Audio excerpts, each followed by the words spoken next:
Xotin, nimang turdimi? Nima? Ha, nimang borki, turdimi deyapman. Nima tushuntirib gapiring, nimani ma'lamasdan?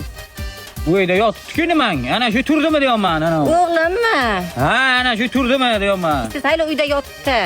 Bo'ldi, bor, chaqirib chiq. Hamshanga borish kerak. Assalomu alaykum, keling, yaxshimisiz? Nimangiz yaxshimi? Tushunmadim. Nima meni ishing bor sani? Menga qarang, eringiz yaxshimi deb so'rayaptilar, ibi. Shuni to'rasa bo'ladi-ku. Kim? Nimaga kelanding, Ismat? Shu o'g'lim nimanga ko'rib qolibdi. Bir kayf kelgan. Bir bersang shu nimang o'ynasa. Ana. Nimaga kayf ketdi? Ha? Ayt. Ana, tarvuz to'pdingiz. Ha, shu ana shu futbol o'ynamoqchi bachalar bilan. Shunday demaysanmi? Hay, olaversin, o'ynasin. Men to'g'ri gapirsang bo'ladi shuni, Ismat. Endi siz amakini to'g'ri tushunmang. Bilasizki, dadam so'z boylik ekan. Shunga nima deyaveradilar-da. Ha. Musi kapak. Ana, hozir xotining ko'rdim, nimasi yomon gap degani?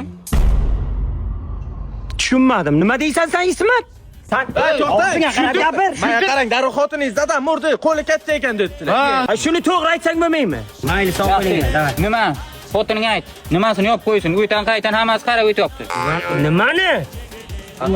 Darvozangizni aytibdilar. Ha. Ha. Sog' bo'linglar. Shu Ismatni bir kun bittasi tilini qo'parib oladi-da.